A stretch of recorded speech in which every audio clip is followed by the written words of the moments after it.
Hi everyone, my name is Maria Carola, CMO of StealthEX, and today we're joined by Tron Black from Ravencoin. And could you just say hi, probably? Yeah. Hi, everybody.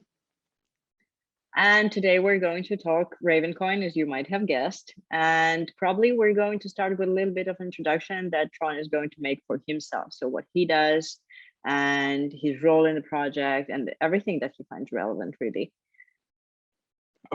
Okay. So I'm Tron Black. Was originally involved in Ravencoin.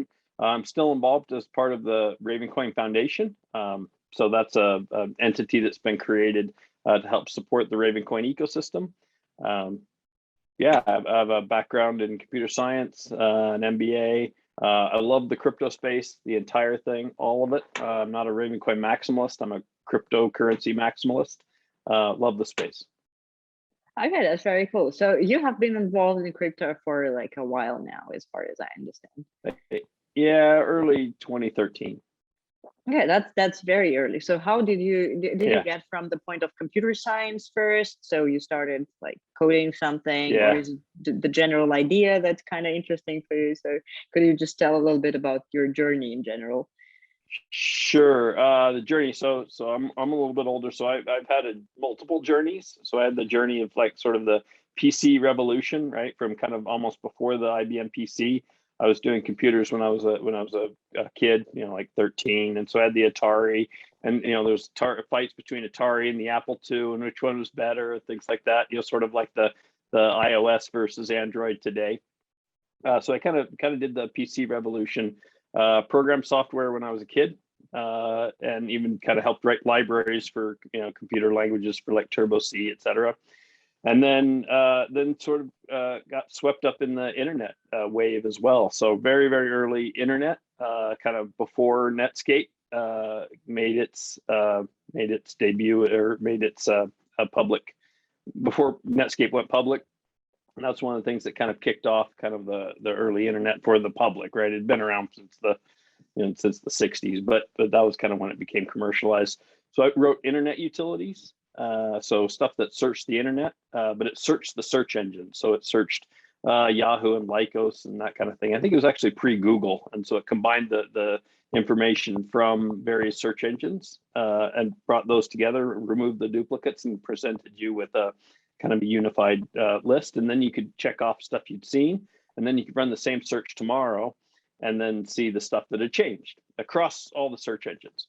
Oh, so I that see. was, So it's kind of like an aggregation device or some sort of thing. It was an aggregation. This was an aggregation, was important, right? This is when you search for Coca-Cola and you get 2 hits on one website, on one search engine, and 5 hits on another. And we combined them together to give you, 7 hits, but maybe one was duplicate and remove that duplicate.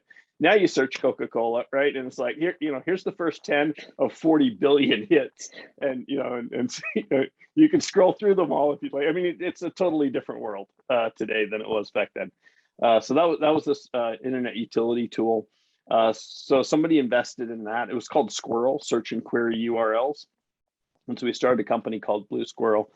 And then we were doing an offline browser, so a program where you could point it at a website, it downloaded everything, and the entire website, and you could take it with you on a plane, and it just worked. It kind of patched up all the links and everything. So those were our two. Yeah. Go ahead. Huh? Oh, I just froze for a second, and I was thinking about like offline access to internet, and also my internet froze at the same moment, so it was kind of like a good point in time there. So anyway, we had that utility, and then another company that was doing internet utilities ended up buying the company, and so I worked for them for a while, and then did their e-commerce. We had done e-commerce for our utilities. Anyway, long story short, they bought us. They bought another company that did printing utility, and then eventually that company changed direction, and I bought everything back, including all of our utilities and the printing utility, which is called ClickBook, and then ran that for a number of years. So I was doing that, and that's when so for quite a while, and just kind of running that as a company, improving the ClickBook product, and then probably saw Bitcoin probably in maybe 2011, probably on like Slashdot, that kind of thing. looked at mining, thought that's kind of weird, some puzzle thing. That's not for me. And it wasn't until 2013 when there was a Cyprus banking crisis, and somebody said, "Oh, the solution to that is Bitcoin." Right, where they basically closed the bank doors in Cyprus and kind of said, "Hey, we'll give you your money back, but not as much as you had in there." Everybody took a haircut, and they eventually people got mad. Obviously, right? You kind of feel like when you put the money in the bank that it's your money, right? I mean, you really do, and that it's just kind of a safe place to keep it, so you can write checks and all that kind of stuff. And this kind of pointed out kind of that the bank was kind of their money, and they would just take as much as the country needed, and then give back the rest to you. And so Bitcoin was the solution to this. So that intrigued me, and so I started learning more about it and went down the rabbit hole. So that was kind of early 2013. Went to one of the conferences in San Jose that they kind of expected maybe a few hundred people, got thousands, and it kind of blew up from there. And yeah, that was kind of my journey. And then it just kind of resonated because of my computer background and everything. So. Yeah, that makes a lot of sense. So you started with this idea of like Bitcoin liberating people and helping in case of crisis and all this decentralization, like general idea. Yeah. But yep. That was the interesting part for you. How did it evolve into having you involved in Ravencoin? Yeah, so longer journey. So I wanted to do some projects in the space, and so I at first kind of looked at what does Bitcoin do, and it inverts the trust model. So right now, if you pay for something with credit card and you don't, the hot sauce that you bought doesn't arrive at your house, and you can't contact them, you call Visa and say, "Hey, this company, they took my money and didn't send me anything." And Visa inverts it, right? So Visa is kind of this intermediary layer. And what Bitcoin does is when you send it to buy the hot sauce, you don't have a recourse, right? There's nothing you can do. And so that's the bad part. Almost everything else is like much, much, much better, right? I mean, it's instant settlement. The merchant doesn't lose 3%, all kinds of great things. But as a user, you have some disadvantages, right, over using Visa. So is it inverse the trust model. So one thing that I thought was going to be very important was the vendors would need to be very trusted, right? So the person that you're buying the hot sauce from, you need to know, one, that they pretty much always send the hot sauce, or if they don't, they'll make it right, that kind of thing. So sort of a we'll call it was sort of a combination of eBay ratings combined with you needed to know who they were, right? So you didn't want to be, let's say there was a hot sauce company and they kind of created multiple personalities or profiles, and they could kind of burn one of those profiles when they basically took your Bitcoin and didn't send you the hot sauce. So you needed like one solid profile, like who they were, their phone number, their address, sort of a KYC kind of thing.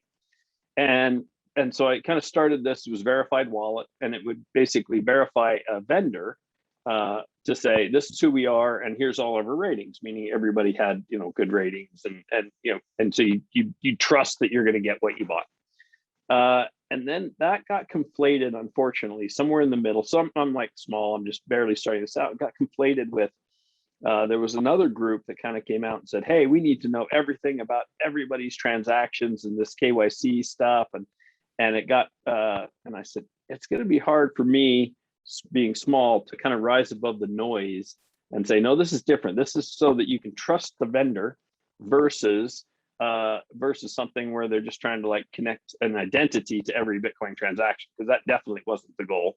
The goal was just to make it so that the vendors, the person asking for these funds and going to ship you something, you knew who they were and that they were trusted. Anyway, that got so conflated with that, it was going to be hard to rise above that noise. So I stopped that, started doing accounting for crypto. And so the ability to track all of your crypto was a problem I had.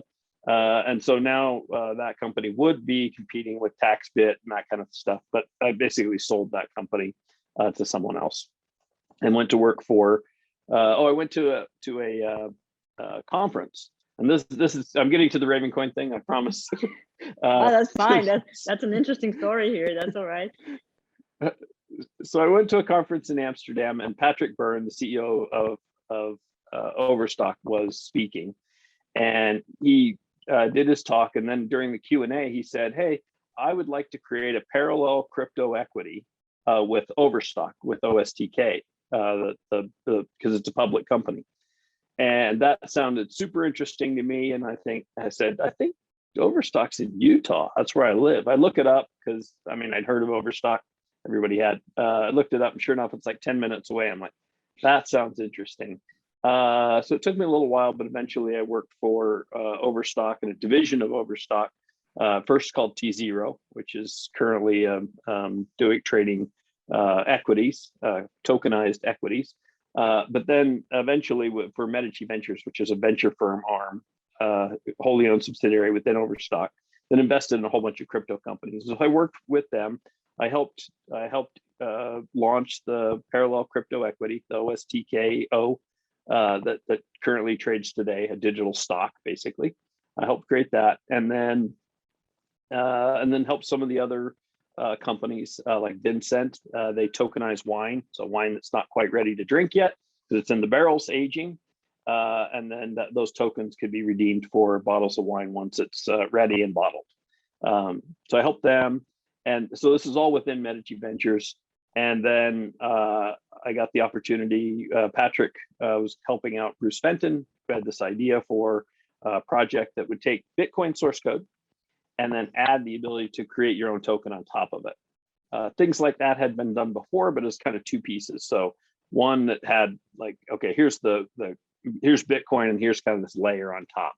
And the problem is when you do that, you have some clunkiness. Like you have to send a little bit of Bitcoin with every token and stuff like that. And if you accidentally, if that gets lost, then the chain says, "Oh, I don't understand this transaction," and you can't send it. There's a bunch of kind of stuff you have to worry about. That's kind of technical. So I said, well, this is a project I want to be involved in. So long story short, we took Bitcoin source code, modified it just to be able to start a coin. We improved some of the parameters. So it's 1 minute blocks, slightly larger blocks, different mining algorithm that did rotation, which was kind of innovative. There's a paper out there on that. And we started that. We launched it on Bitcoin's 9th birthday. So January 3rd of 2018.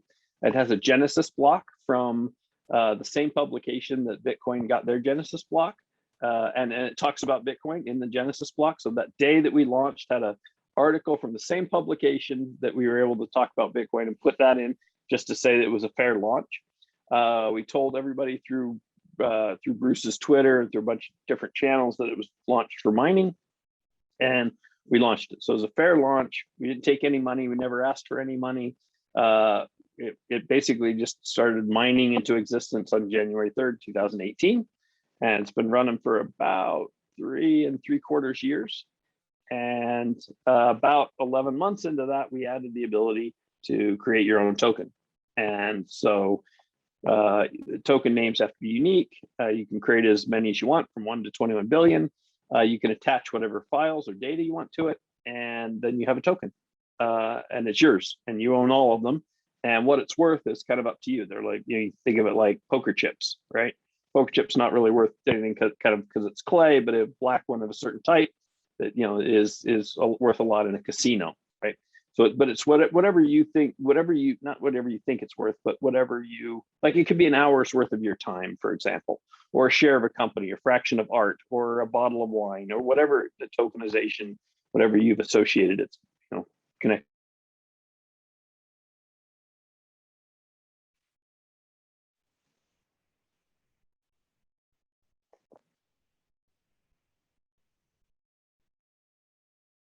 Oh, is everything okay? Right? Yeah, you paused for a second, but yeah, this is. I can hear you. Just don't pay attention to the host properly. I'm going to be pausing because I'm like a horrible internet provider. I hate them, but it's that just happens. But I can hear you well during the times when I pause anyway, so it's okay. Questions anybody has? Oh, now I couldn't hear you. Okay, could you repeat, please? Oh, okay. So I've been talking a lot. I'm happy to answer any questions that anybody has. Yeah, of course. Like I actually have selected quite some questions. You already answered definitely the one about your personal journey. Actually, it's very interesting because usually we don't talk a lot about people who we interview. So we have like their positions, their roles, like I do this for this company, but we don't really talk about the development of a character, let's put it this way. Okay. And you have really kind of brought it up, and you have had an amazing journey definitely in this field, which is like you've been doing a lot of stuff. This is very interesting. And if we got to Ravencoin in particular already, then it would be cool if you could define Ravencoin, because I have stumbled upon like many companies saying like we're for a token, or we're a currency for payments, or we're a currency for exchange, we're currency for storage, blah blah blah, like many different types of like short descriptions. So what would you say Ravencoin is for predominantly? I would say it's a secure platform for issuing tokens that can represent anything you want them to represent. So that's quite easy. So you have said that there are many examples of what you can tokenize with Ravencoin. So this should be very interesting for businesses, for example. Do you have lots of business use cases for like tokenizing stuff on Ravencoin? Yeah. So if you're going to tokenize stocks, like Tanaga Island Resort is a token that represents a share in a project that's in the Philippines that's has land and is building resort basically on oceanfront property. So that's been tokenized on Ravencoin. Currently, it trades in the Philippines, and it will eventually trade in the U.S. So when you issue a stock, it's a security, and so you have to follow securities laws. And so that's been a challenge, right? So for some things, they're not securities, like the wine, for example. But if it's something where there's a bunch of people involved and you're expecting profit and it's a contract and kind of for the future, then it's a security. You have to follow securities laws. So that makes it tougher to trade in the U.S. But right now it's trading in the Philippines, and they've sold it to accredited investors, and it will trade in the U.S. So we have other projects. The wine I mentioned. There's lots and lots of NFTs right now. NFTs are very, very popular at the moment.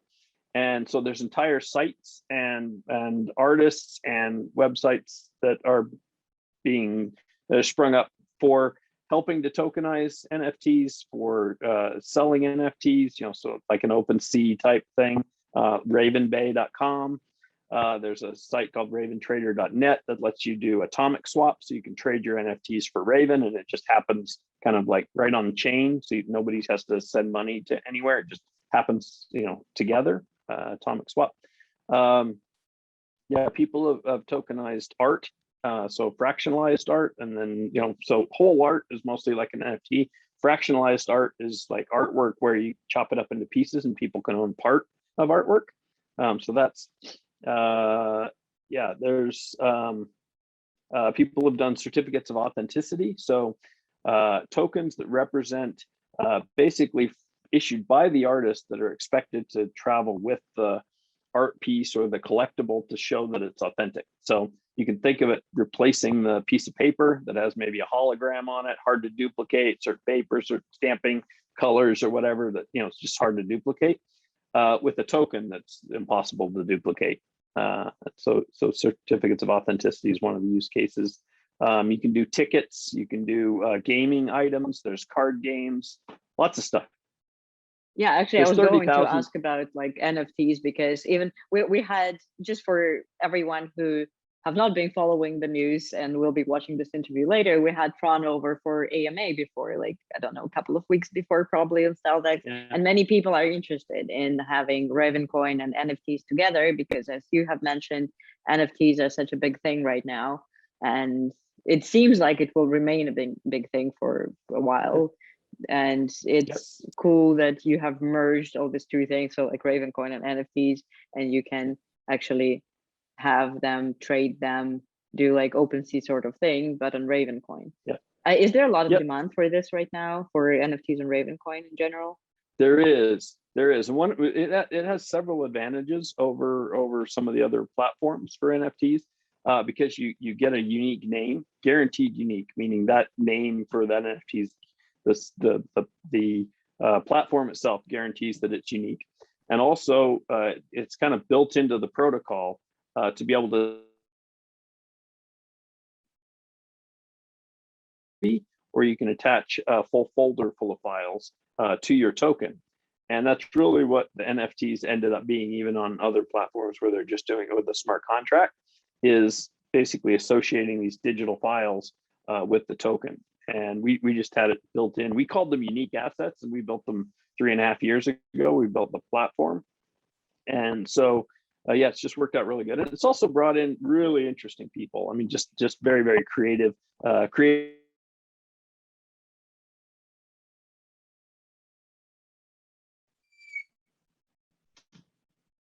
Hello. Yeah, Yep.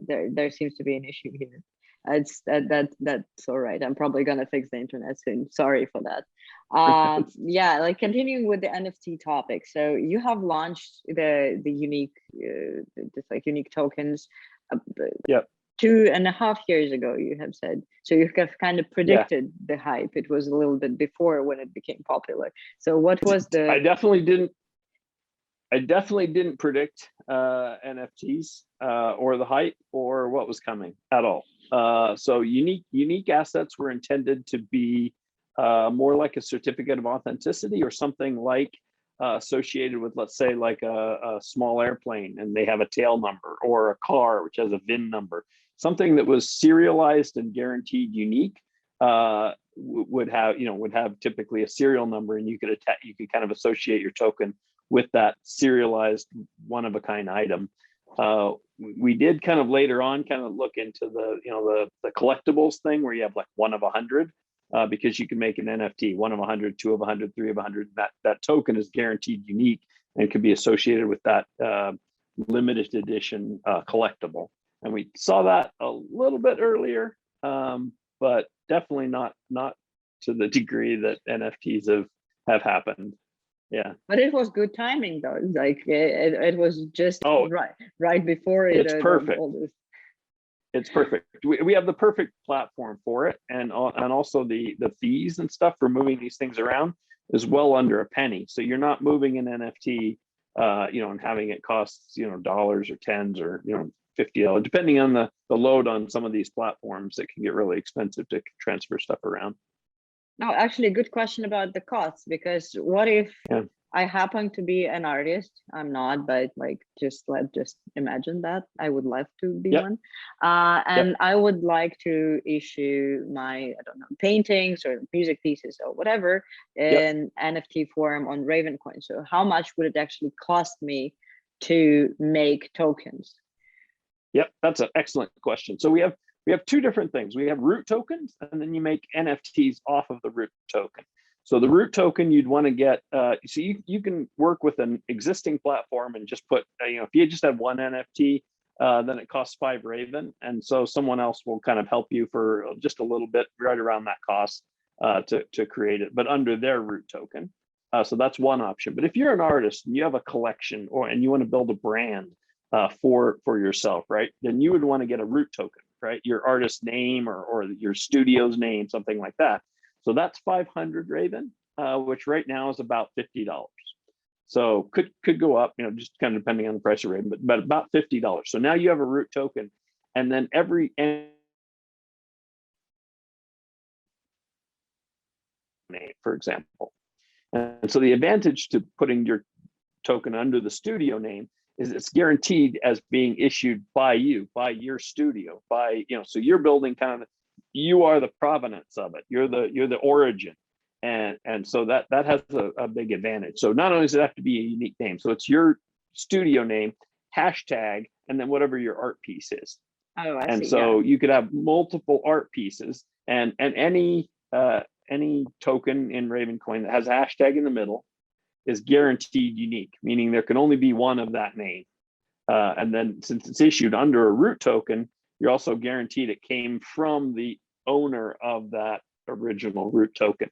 And so that gives it provenance. Yeah, that's a cool system. So if I issue this like root token named like Maria, because that's my name, and then I can create as many like art pieces tokenized as I want under this root token, basically. You froze, but so each one of those under the Maria would be 5 Raven, which is Yeah, about but I can like make as many as I would like to. as many as you want. Yeah, they would be about 50 cents a piece. They're guaranteed unique, never to be duplicated on the system, and you can attach. No additional cost for attaching whatever you want to it. It can be a movie of you making the art piece. In fact, we have some of those. We have some glass. It's called Project 33, and they made Raven coins, right, with the Raven embedded in it, with all its colors and words around it. Incredible. Just you can go look up Project 33, but it's all made out of glass, and they make it about in this piece like this, and they heat it up, and then they stretch it from a crane, and then they break it and they slice it, and each one of those they made a NFT certificate of authenticity on Ravencoin that goes with each one. So you get the original glass thing with the certificate of authenticity that's been issued on Ravencoin. That's something like unusual. I have seen paintings and I have seen many art pieces, but this is something like different, which is very cool because people are doing like different art pieces and in different styles, which is awesome. And actually, it's pretty cheap to make things on Ravencoin, as a matter of fact. Like NFTs are very affordable, which is a cool thing too. As you have mentioned already, you have lots of very varied people who are using Ravencoin, including artists and including all these guys who are making NFTs. And Ravencoin is actually famous for its like very welcoming and very kind of warm community, and we're happy to be a part of it on StealthEX as well. So how do you guys do that? That's just like a great question, because not everybody can form such a kind of tight and like warm community who's helping each other in all of these things. Yeah, I mean, I would just have to credit a bunch of people that are still out there helping people. I mean, Jaroz, and I mean, and Aaron, there's just a whole bunch of people that have just kind of taken it on. Even when we built it, it's never been a company. There's never been a Ravencoin company. The developers didn't, I mean, other than mining it themselves, didn't get any, kind of free Raven. It's all been mined into existence, which makes it a fair launch project, which I think you absolutely have to do if you want like a real community, as opposed to one that's kind of bribed into existence, and where you're kind of like, hey, we'll give you this money, now you're part of our community kind of thing. So everybody had to either buy or mine Ravencoin to have some. So there's no kind of free grifters out there that got some. And then we actually didn't create the Discord. The Discord, the Telegram, all of that is run by volunteers. So there's no company kind of behind all of that trying to promote it. There's just lots of passionate people that have like helped out, and I don't know. I mean, we didn't set out to say we're going to make this community. I like that it's that way because I have that personality of just I want like everybody to see crypto and to join in, and I don't feel like if someone's got 7 other coins that Ravencoin's losing out, it's like it just makes the whole system bigger, right? And through things like StealthEX, right? They all connect together. They're all part of the same crypto system, right? If you can just move them between each other, it's actually just one big crypto system. So yeah, that's very fair. Yeah, I wish I had an answer for somebody. I don't know. But this is also interesting because people are like staying there for years in the community. Is it like some sense of a family that they find, and it's just like club of interests kind of thing that they can discuss everything that they want? Like people have book clubs, but these guys have like crypto club. And it's cool because like we always get messages from people who are into Ravencoin, not only like volunteers who do like moderation and stuff, but just from like random community members, and they ask stuff. And it's cool to see like active people. Do you think I froze, I guess. Yeah, right. I'm froze right now. You froze for a second. So yeah, I mean, if you want to join in and just kind of see the community,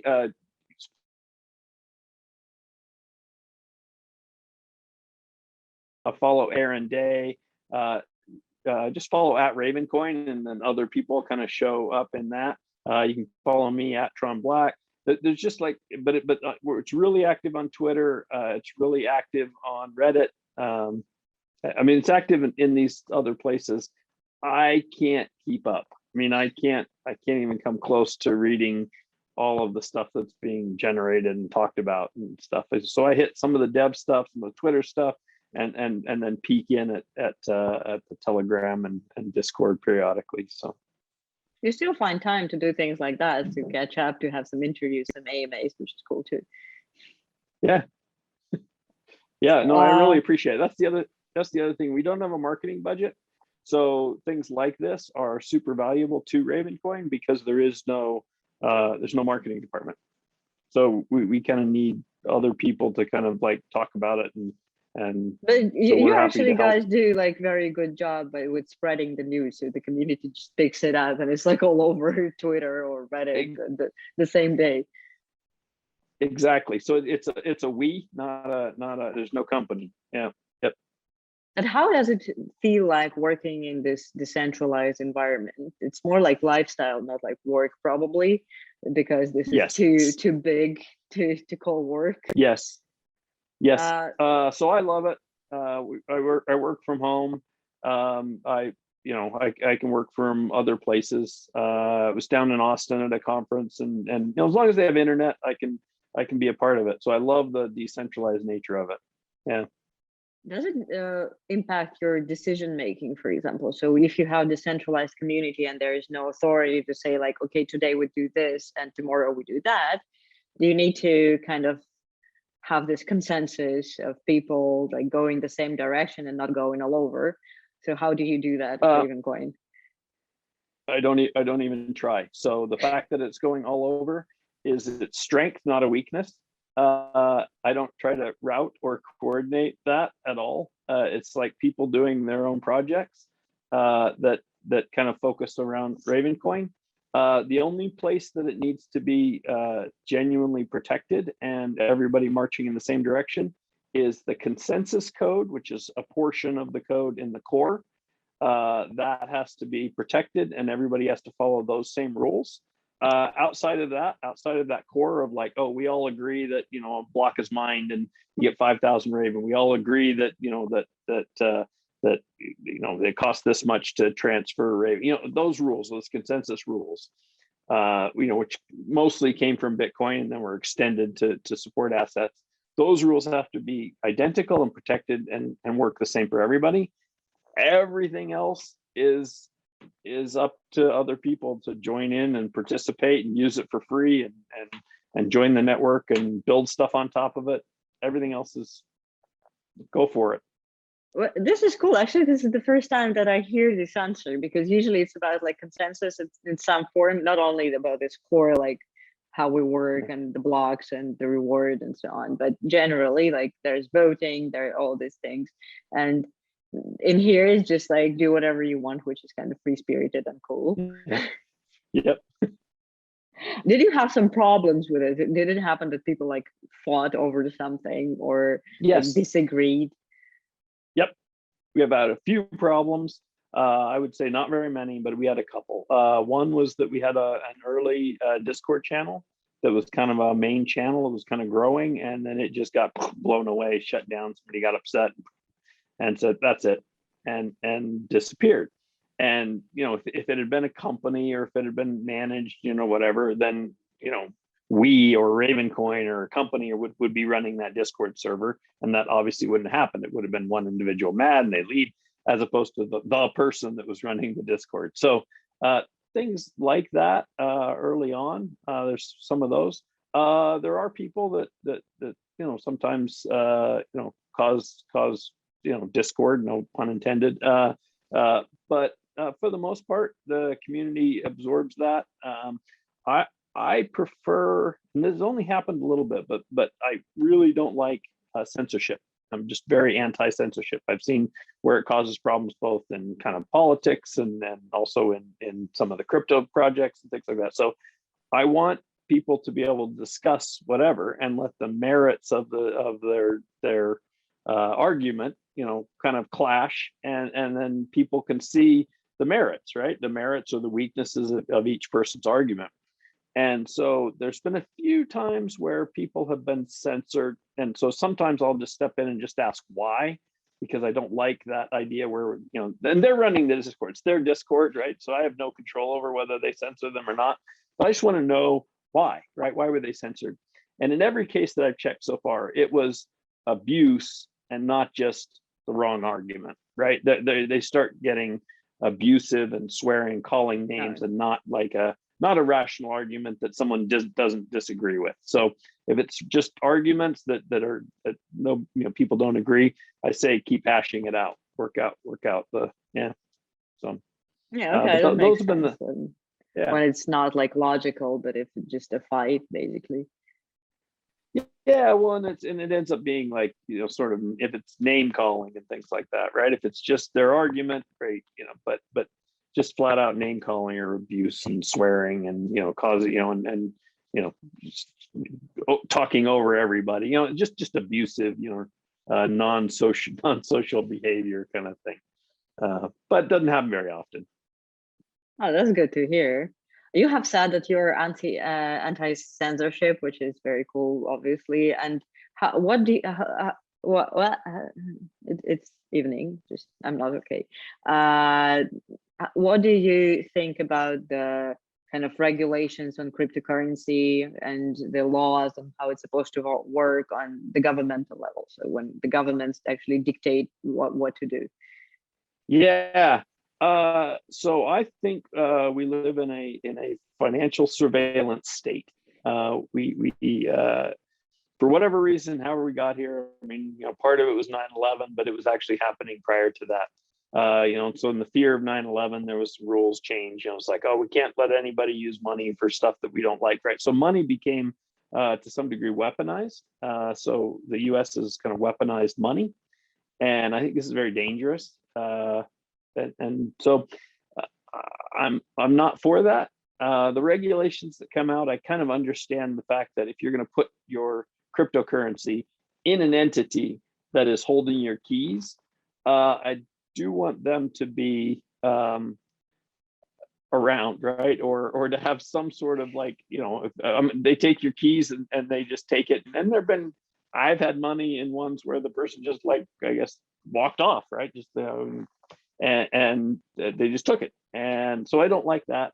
I think most of those things can be covered with sort of the equivalent of an FTC, sort of a Federal Trade Commission, because they're so blatant and obvious. It's just fraud, right? So you can just say, hey, fraud's illegal, right? Where you say in your thing, hey, we're going to hold your Bitcoin and whatever, and then you take it and leave and shut the company down, take the Bitcoin, don't give it back.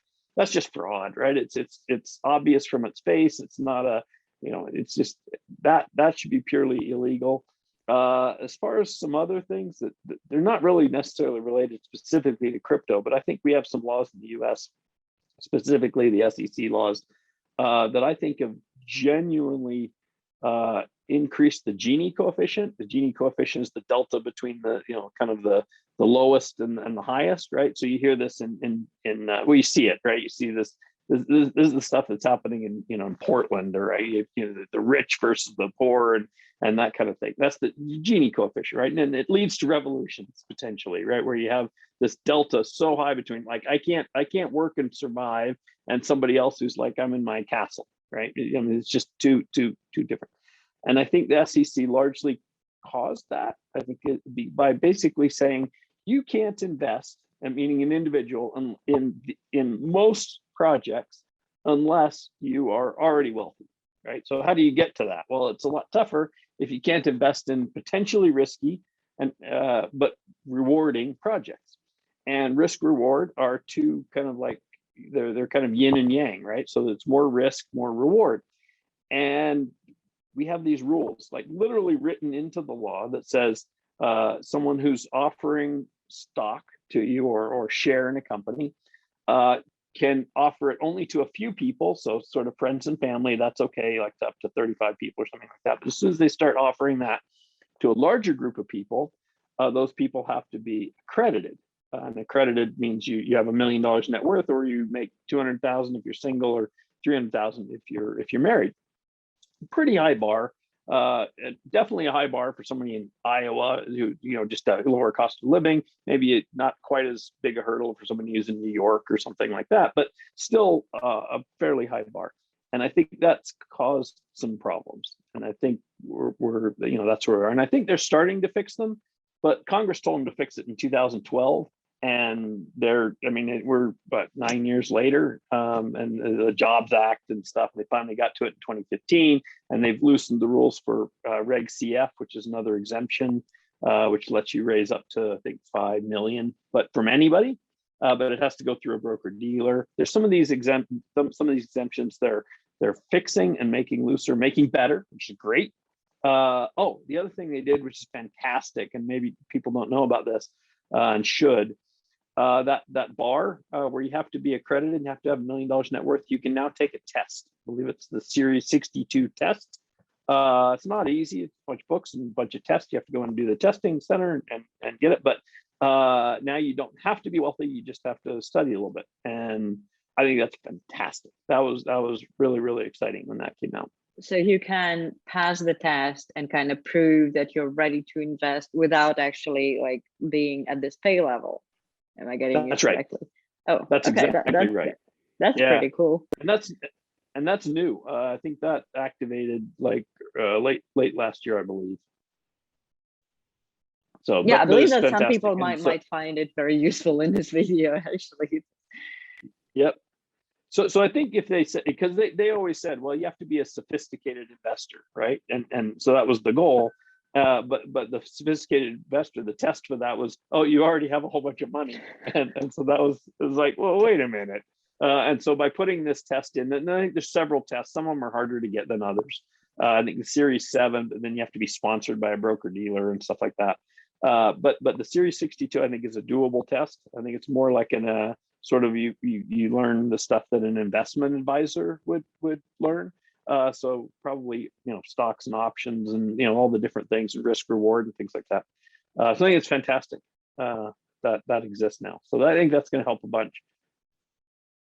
So you think this like wealth gap is definitely, this is bad, and like the people can't invest when they're not so high paid, which that's unfair, and it's just kind of so cool at all. So I'm definitely not against someone making more. I am against systemically writing into the laws of the United States that say you can't invest in projects unless you are, or rather it's really written for the issuer. You can't let, it's not that the person can't invest, right? It's not a law against the person, it's a law against the issuer. The person that's raising the funds is not allowed to solicit or to offer these things to somebody who doesn't fit that criteria. And it's just like a weird number, right? I mean, it's like literally just a hard-coded number written into the law. To me, it seems absolutely silly, but people can invest in cryptocurrency, like they can, and which has been amazing. I think. I mean, I think it's really helped. My personal opinion is that people that did kind of like get into it almost anywhere along the line, right? There's only right now, just because of the way stuff went up, right? If you went back to, I don't know, May of last year when it went up to 62 or something like that, maybe people who got in at that peak are down a little bit, but pretty much everybody prior to that would be up if they held, and the people who are in it now are likely to be up if they hold. So no guarantees, not investment advice, all that kind of stuff, but yeah. Do you think it's been kind of with this all like laws on non-investment, all this wealth gap, that crypto is kind of like a good option, and it can be an amazing option. It's fantastic option. I believe had they had that. I mean, there are people out there who've said, we need to stop it and things like that. I mean, that and that's a risk to it potentially, but I mean, it's hard to stop. And I think if it'll be a country that stops it, and it'll be to the disadvantage. Meaning I think the rules and laws and stuff they just did in China is probably to their disadvantage, right? They're basically shooting themselves in the foot. We have the potential, we meaning the US has the potential to do the same thing, shoot ourselves in the foot. And basically, I mean, this is like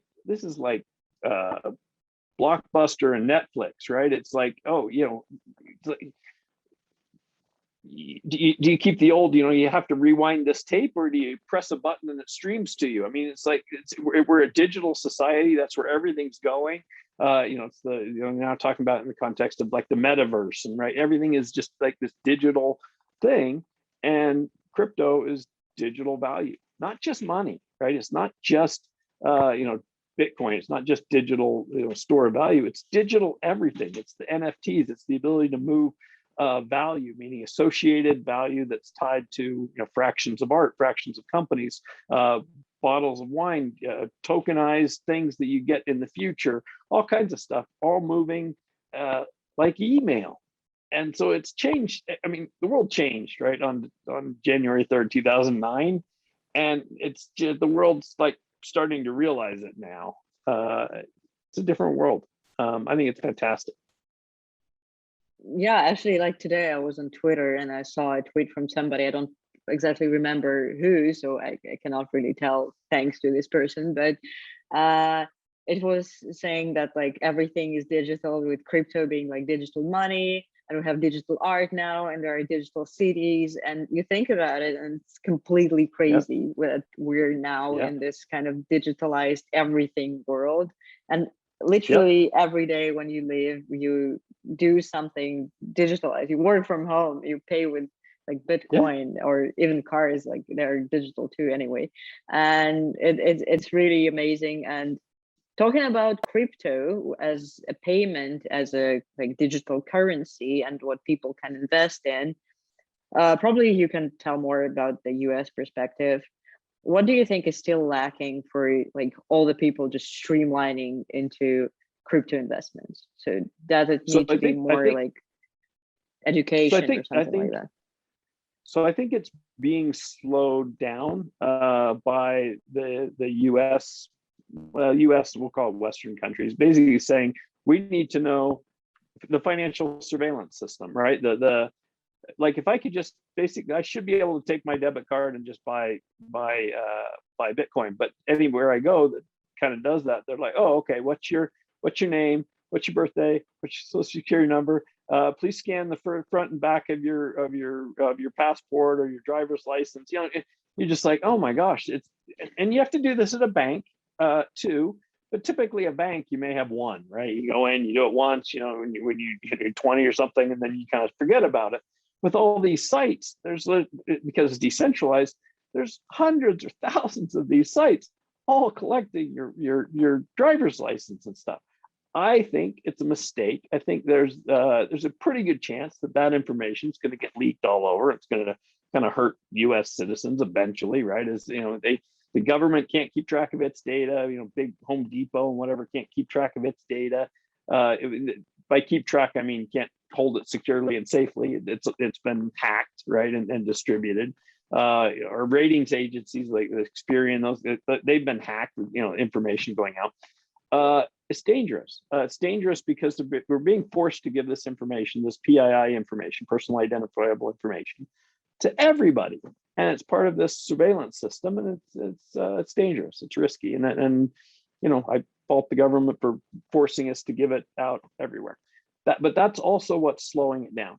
It just makes it difficult, right? So if I could go to somebody and just say, hey, put your credit card in here and you have Bitcoin. Now you want Bitcoin, you want Litecoin, go to StealthEX, right? Trade it. Make it easy. And it was, I'm not going to say it was easier back before they kind of added those things because there was only a couple of sites and they weren't very good anyway. But now we have lots of sites, but they all have these same kind of onerous requirements, forced by the government to basically surveil all money. Do you think if it was some kind of like a unified system, for example, because usually the on-ramping is what's the most hard. Because just like if you want to buy it legally, not from some like random guy on the street, then You have to pass KYC, obviously driver's Yep. license, passport, blah, blah, blah, all of that. And if it was some kind of unified data system, do you think it would be easier or would just be impossible? It would be easier, and it's a bad idea. It should be decentralized. The decentralization is not the problem. It becomes more of a problem just because you have to give your information to all of these decentralized entities. But it's a much better, much more resilient system by having it like lots and lots and lots of places that you can choose from and go to. It also makes it so that if it was one, they would probably just keep increasing the fees, right? And it's like there's one spot, they're just like, oh, we'll just make it more and more expensive. When there's lots, it kind of keeps everybody honest. It's a check and balance system, right? So there's competitors, and so you can only extract so much fees before somebody says, whoa, that's kind of pricey. I wonder how this company does. Oh, that's better, kind of thing. I think that's a super healthy system. So there needs to be this competition kind of thing in the crypto space. Yep, absolutely, no question. Yep. Okay, that's a cool perspective. But like now, for example, companies that do fiat, they have this like system when you can just log into their system once, and no matter where you go, you can just use their kind of like ID. So no matter if you go to one exchange or the second exchange, if it uses this provider, you can like just go without KYC, at least for like some amount. This is already a step kind of forward. Yep. There's no question that all of these companies are trying to figure out how to make this onboarding thing easier, because today even it's a pretty big step to kind of ask for that information, right? It's fairly personal information. I mean, a picture of you with your driver's license, all that information, just taking a picture of that and sending it to somebody feels somehow wrong. I mean, it's like this is my driver's license. I'm giving it to like some company in some country somewhere, right? And just I don't know. So I'm sure they're just trying to make it easier and better and kind of share that information where they can. Which is what do you feel about like cryptocurrency normalization and legalization on the government level? So we have seen quite some examples like in this year actually, when people are just said like, okay, it's fine to buy Bitcoin now from the government perspective, like El Salvador, Ukraine, as far as I understand now. And yep. Does it help like to kind of ease people and have them more friendly towards Bitcoin, or is it kind of still scary? It absolutely does. I think to have your government say it's legal is great, but we have some of that, right? El Salvador, amazing. The only criticism I've heard of the El Salvador thing from the crypto folks is that they kind of forced everybody to do it, right? It was the forcing thing is kind of one of the things that the crypto, we'll call it the libertarian wing of the crypto thing, is usually like everything should be voluntary, right? But by forcing it, it kind of made it so that it makes it useful, right, everywhere, and kind of puts it on in parity, so you can use it as kind of well as cash. It's a great experiment. So it's going to be really interesting. Ukraine, I think, is kind of saying, hey, it's legal. I don't think they ever said it was illegal, but to kind of come out definitively and say it's legal, I think it's fantastic. China seems to be cracking down on it, kind of saying that mining's illegal and things like that, which kind of set back the miners for a little bit. But the system, because it's so decentralized, adapted really quickly. All of a sudden, people were loading the mining gear on containers and shipping them somewhere where there's cheap electricity, and now it's kind of like coming back up and kind of rebalanced itself, but outside of China. That seems like a mistake for China to do that. It does seem like it helps that gap, right? That Gini coefficient, to have people that have because crypto is great. You can invest just a little bit, it goes up, the same amount. Whereas, a lot of times in the banking world, you kind of get favored if you have, more money in the bank and more money, you get kind of like additional interest rate or additional options given to you and things like that. Crypto's pretty fair, right? It's a very fair system, right? Whether you have a little or a lot. Yeah, that makes sense. Do you think more countries will follow China at this point to crack down, or more will follow El Salvador and actually make it legal to buy Bitcoin and other currencies? I think more will follow El Salvador and Ukraine as they see the benefits to them. So the disadvantage a lot of times to countries and more to authoritarian countries is they have the sovereign money, right? And Bitcoin does kind of compete with sovereign money. And so you have this like, well, if we print money, right, then we're going to basically cause Bitcoin to go up in value, and people will be less likely to hold the sovereign money. If they're cranking it out, it'll kind of flow into Bitcoin. And so it kind of does go against the money printers, or the people who benefit from the Cantillon effect. The first people to get that money, it's often the government or people that the government give it to first, right? They have the advantage when they print it, because it's when they print it and give it to somebody, it's kind of at the value that it was today. But as that money flows out, it causes everything else to get more expensive. And so the second, third, fourth, the future people or anybody who has money in savings basically get their money devalued. And so when they print, it devalues savings, and kind of, I think that's a bad thing. I mean, printing money and devaluing savings, it's like a tax, but it's a tax on savers. And I think that, going back to your original question, I think people who see Bitcoin as a threat will be more likely to make it illegal because they want to print money. But people who don't have that advantage, I think they'll see it as a benefit. Yeah, time will tell. That's an interesting progression, actually, to see this government. Like, it was impossible like some years ago for the government to talk about cryptocurrency at all. It was like some shady stuff on radio for like drug dealers, and now it's everywhere, and it's very, very cool to see this movement. So time will tell on that. And as we're running out of time for the interview, I would love you to talk a little bit, for those who are following Ravencoin, on what are the plans, or your plans on Ravencoin plans on the roadmap a little bit, because that was one of the questions that people asked quite a bit when we announced that we'll have you for the interview. So people want to know about the future. We have talked about the future of crypto in general. Now it's time to talk about the future of Ravencoin. Yep. So Ravencoin's it's doing well. People are creating NFTs, etc. One of the things that I would like to see is some connections, not to have necessarily a smart contract within Ravencoin, but for items, meaning the value, either Raven or these assets, to be able to hop over onto smart contract platforms. We already have that. We've seen it done. So you can take Raven and hop it over to the Binance Smart Chain as P-Raven. And so you can switch it back and forth. I'd like to see that kind of go out more. And one of the things that was slowing us down on that was you can do it for Raven because it uses a thing called pay to script hash, which is a more complex script, but we didn't have that feature or capability for assets. And so that's been developed. We've had amazing developers help out with that, volunteer and get some bounties and things, but that's been developed. It's now being reviewed by a security company, independent security evaluators.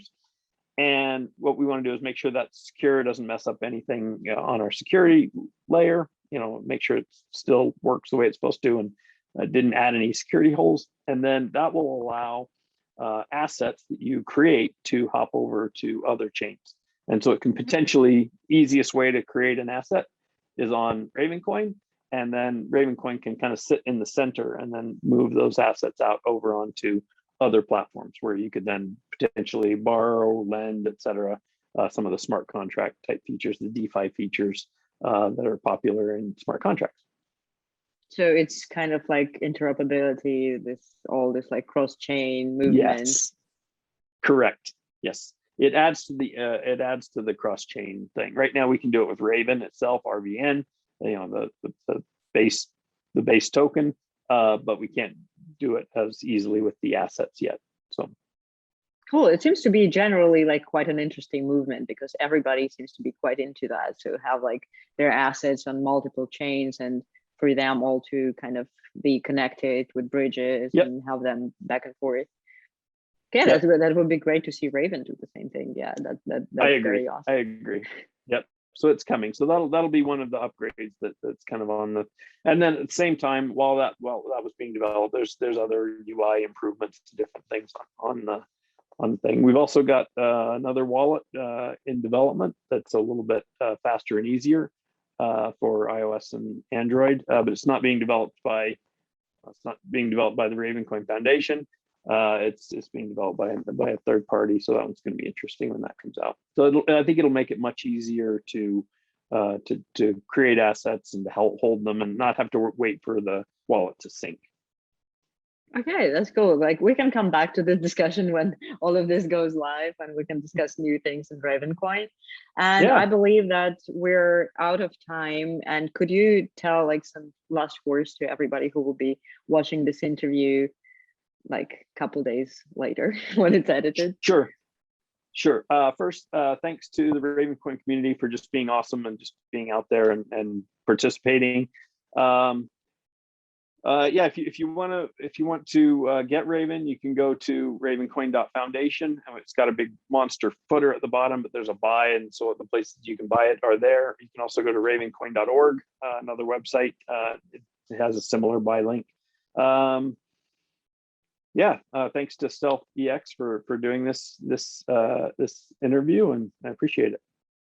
Thank you for being here with us, and thanks to everybody who will be watching it. We'll be including some links so you can follow news on Ravencoin and on us, StealthEX, and you can obviously get some Ravencoin and StealthEX as well because we support it and we're proud to do so. Yep. Thank you very much.